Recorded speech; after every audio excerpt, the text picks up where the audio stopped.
A paz do Senhor, sejam bem-vindos a mais uma leitura da Bíblia. E hoje vamos ler Hebreus, capítulo 10 e 11. Hebreus, capítulo 10 e 11. Capítulo 10. A lei dada por Moisés não é um modelo completo e fiel das coisas verdadeiras. É apenas uma sombra das coisas boas que estão para vir. Os mesmos sacrifícios são oferecidos sempre, ano após ano. Portanto, como pode a lei, por meio desses sacrifícios, aperfeiçoar as pessoas que chegam perto de Deus? Se as pessoas que adoram a Deus tivessem sido purificadas dos seus pecados, não se sentiriam mais culpadas de nenhum pecado, e todos os sacrifícios terminariam. Em vez disso, esses sacrifícios, realizados anos após ano, servem para fazer com que as pessoas lembrem de seus pecados. Pois o sangue de touros e de bodes não pode, de modo nenhum, tirar os pecados de ninguém. Por isso, Cristo, ao entrar no mundo, disse: Tu, ó Deus, não queres animais oferecidos em sacrifícios, nem ofertas de cereais, mas preparaste um corpo para mim. Não te agradam as ofertas de animais queimados inteiros no altar, nem os sacrifícios oferecidos para tirar pecados. Então eu disse: Estou aqui, ó Deus, venha fazer a tua vontade, assim como está escrito a meu respeito no livro da lei. Primeiro ele disse: Tu não queres sacrifícios ou ofertas de animais, e não te agradam as ofertas dos animais queimados inteiros no altar, nem os sacrifícios oferecidos para tirar pecados. Ele disse isso, embora todos os sacrifícios sejam oferecidos de acordo com a lei. Depois ele disse: Estou aqui, ó Deus, para fazer a tua vontade. Assim, Deus acabou com todos os antigos sacrifícios e pôs no lugar deles o sacrifício de Cristo. E porque Jesus Cristo fez o que Deus quis, nós somos purificados do pecado pela oferta que ele fez, uma vez por todas, do seu próprio corpo. Todo sacerdote judeu cumpre todos os dias os seus deveres religiosos e oferece muitas vezes os mesmos sacrifícios, mas estes nunca poderão tirar pecados. Porém, Jesus Cristo ofereceu só um sacrifício para tirar pecados, uma oferta que vale para sempre, e depois sentou-se do lado direito de Deus. Ali Jesus está esperando até que Deus ponha seus inimigos como estrado, debaixo dos pés dele. Assim, com um sacrifício só, ele aperfeiçoou para sempre os que são purificados do pecado. E o Espírito Santo também nos dá o seu testemunho sobre isso. Primeiro ele diz: Quando esse tempo chegar, diz o Senhor, eu farei com o povo de Israel esta aliança, porei as minhas leis no coração deles e na mente deles as escreverei.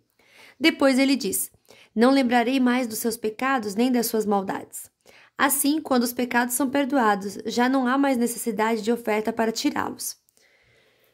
Cheguemos perto de Deus. Por isso, irmãos, por causa da morte de Jesus na cruz, nós temos completa liberdade de entrar no lugar santíssimo. Por meio da cortina, isto é, por meio do seu próprio corpo, ele nos abriu um caminho novo e vivo. Nós temos um grande sacerdote para dirigir a casa de Deus. Portanto, chegamos perto de Deus com um coração sincero e uma fé firme, com a consciência limpa das nossas culpas e com o corpo lavado com água pura. Guardemos firmemente a esperança da fé que professamos, pois podemos confiar que Deus cumprirá as suas promessas. Pensemos uns nos outros, a fim de ajudarmos todos a terem mais amor e a fazerem o bem. Não abandonemos, como alguns estão fazendo, o costume de assistir às nossas reuniões. Pelo contrário, animemos uns aos outros, e ainda mais agora que vocês veem que o dia está chegando. Pois, se continuarmos a pecar de propósito, depois de conhecer a verdade, já não há mais sacrifício que possa tirar os nossos pecados. Pelo contrário, resta apenas o medo do que acontecerá, medo do julgamento e do fogo violento que destruirá os que são contra Deus. Quem desobedece à lei de Moisés é condenado sem dó à morte, se for julgado culpado, depois de ouvido o testemunho de 2 pessoas, pelo menos. Então, o que será que vai acontecer com os que desprezam o Filho de Deus e consideram como coisa sem valor o sangue da aliança de Deus que os purificou? E o que acontecerá com quem insulta o Espírito de Deus que o ama? Imaginem como será pior ainda o castigo que essa pessoa vai merecer. Pois sabemos quem foi que disse: Eu me vingarei, eu acertarei contas com eles. E quem também disse: O Senhor julgará o seu povo. Que coisa terrível é cair nas mãos do Deus vivo. Lembrem do que aconteceu no passado. Naqueles dias, depois que a luz de Deus os iluminou, vocês sofreram muitas coisas, mas não foram vencidos na luta. Alguns foram insultados e maltratados publicamente, e em outras ocasiões vocês estavam prontos para tomar parte no sofrimento dos que foram tratados assim. Vocês participaram do sofrimento dos prisioneiros, e quando tudo o que vocês tinham foi tirado, vocês suportaram isso com alegria, porque sabiam que possuíam uma coisa muito melhor, que dura para sempre. Portanto, não percam a coragem, pois ela traz uma grande recompensa. Vocês precisam ter paciência para poder fazer a vontade de Deus e receber o que Ele promete. Pois, como Ele diz nas Escrituras Sagradas, um pouco mais de tempo, um pouco mesmo, e virá aquele que tem de vir. Ele não vai demorar. E todos aqueles que o aceitam terão fé em mim e viverão. Mas, se uma pessoa voltar atrás, eu não ficarei contente com ela. Nós não somos gente que volta atrás e se perde. Pelo contrário, temos fé e somos salvos. Capítulo 11. Heróis da fé. A fé é a certeza de que vamos receber as coisas que esperamos e a prova de que existem coisas que não podemos ver. Foi pela fé que as pessoas do passado conseguiram a aprovação de Deus. É pela fé que entendemos que o universo foi criado pela palavra de Deus e que aquilo que pode ser visto foi feito daquilo que não se vê. Foi pela fé que Abel ofereceu a Deus um sacrifício melhor do que de Caim. Pela fé ele conseguiu a aprovação de Deus como um homem correto, tendo o próprio Deus aprovado as suas ofertas. Por meio da sua fé, Abel, mesmo depois de morto, ainda fala. Foi pela fé que Enoque escapou da morte. Ele foi levado para Deus e ninguém o encontrou, porque Deus mesmo o havia levado. As Escrituras Sagradas dizem que antes disso ele já havia agradado a Deus. Sem fé ninguém pode agradar a Deus, porque quem vai a Ele precisa crer que Ele existe e que recompensa os que procuram conhecê-lo melhor. Foi pela fé que Noé ouviu os avisos de Deus sobre as coisas que iam acontecer e que não podiam ser vistas.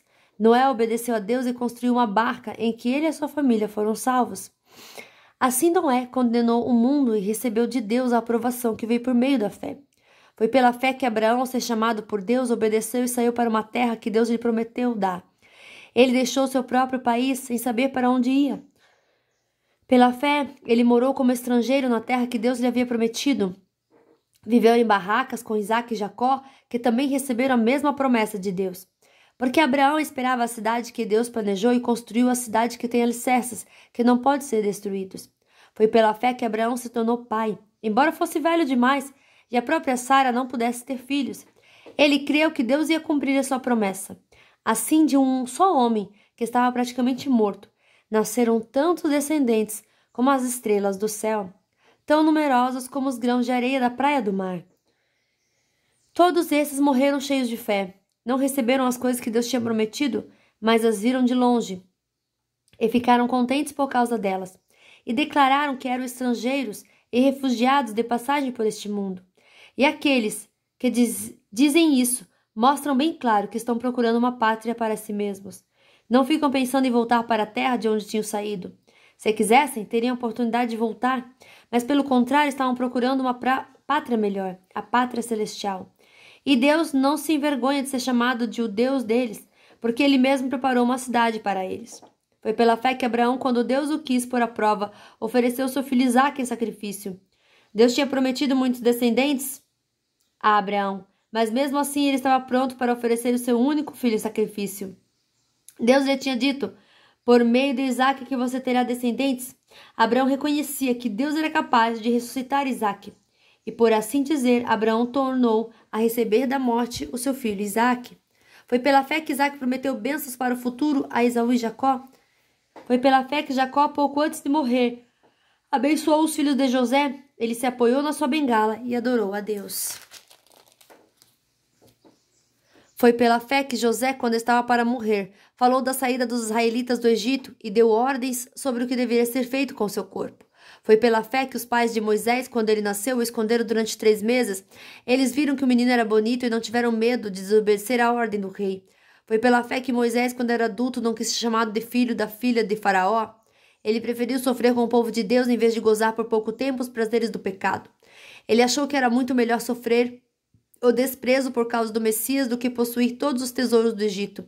é que ele tinha os olhos fixos na recompensa futura. Foi pela fé que Moisés saiu do Egito sem ter medo da raiva do rei e continuou firme como se estivesse vendo o Deus invisível. Pela fé, Moisés começou o costume de celebrar a Páscoa e mandou marcar com sangue as portas das casas dos israelitas, para que o anjo da morte não matasse os filhos mais velhos deles. Foi pela fé que os israelitas atravessaram o Mar Vermelho, como se fosse terra seca, e quando os egípcios tentaram atravessar o mar os engoliu. Foi pela fé que caíram as muralhas de Jericó depois que os israelitas marcharam em volta dela durante 7 dias. Foi pela fé que Raabe, a prostituta, não morreu com os que tinham desobedecido a Deus, pois ela havia recebido bem os espiões israelitas. O que mais posso dizer? O tempo é pouco para falar de Gideão, de Baraque, de Sansão, de Jefté, de Davi, de Samuel e dos profetas. Pela fé eles lutaram contra as nações inteiras e venceram. Fizeram o que era correto e receberam o que Deus lhes havia prometido. Fecharam a boca de leões. Apagaram incêndios terríveis e escaparam de serem mortos à espada. Eram fracos, mas se tornaram fortes. Foram poderosos na guerra e venceram exércitos estrangeiros. Pela fé, mulheres receberam de volta seus mortos que ressuscitaram. Outros foram torturados até a morte. Eles recusaram ser postos em liberdade, a fim de ressuscitar para uma vida melhor. Alguns foram insultados e surrados, e outros acorrentados e jogados na cadeia. Outros foram mortos a pedradas, outros cerrados pelo meio, e outros mortos à espada. Andaram de um lado para outro vestidos de pele de ovelhas e de cabras. Eram pobres, perseguidos e maltratados. Andaram como refugiados pelos desertos e montes, vivendo em cavernas e em buracos na terra. O mundo não era digno deles. Porque creram, todas essas pessoas foram aprovadas por Deus, mas não receberam o que ele havia prometido.